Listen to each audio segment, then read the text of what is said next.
શું નામ તમારું? વિજય આસવાની.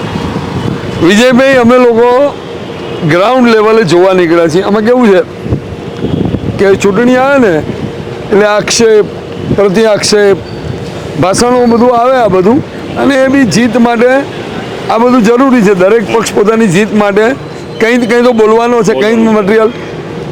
પણ હકીકત ગ્રાઉન્ડ લેવલ પર પોઝિશન અમે લોકોએ સવારમાં જોઈ એટલે ભાઈ મુસ્લિમ છે કે મુસ્લિમને પહેલાં નાની વસ્તુ આપી અને હાથમાં રખાતા હતા.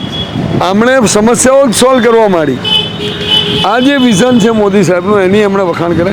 એમણે કીધું વીકમાં 4 દિવસ લોકો બહાર ખાય છે, પણ ખિસ્સામાં પૈસા છે તો ખાય છે ને. એ તો સ્વાભાવિક વાત.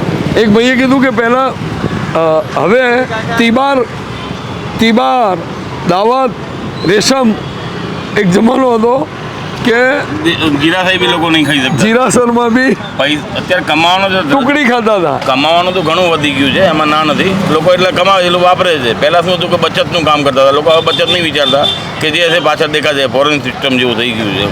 આનંદમાં જીવે છે, પણ એટલું છે કે ખાવામાં થોડું જે મિક્સણ થાય છે એ થોડું કમાવાનું વધ્યું કેમ? હવે લોકોની જિંદગી જીવવાની સ્ટાઇલ બદલાઈ ગઈ છે. ના કમાવાનું વધ્યું.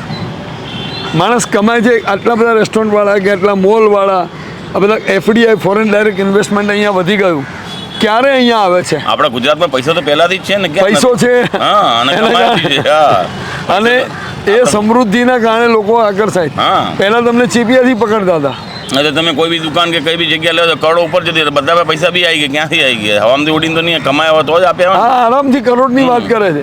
મેં કરોડમાં છોડાઈ, 1.5 કરોડમાં લીધું. કરોડમાં બી કંઈ નહીં આવતો તો 2 કરોડ ઉપર પહોંચી ગયું છે બધી વસ્તુ. અમે લોકો 50,000 મારવા છે તો 50 લાખ છે તો કે કંઈ નહીં આવે, ઓડી બી નહીં આવે. હા, એટલે લેવલ તો આપણું સાહેબે બહુ સરસ કર્યું છે મોદી સાહેબે, એમાં કોઈ ના નથી.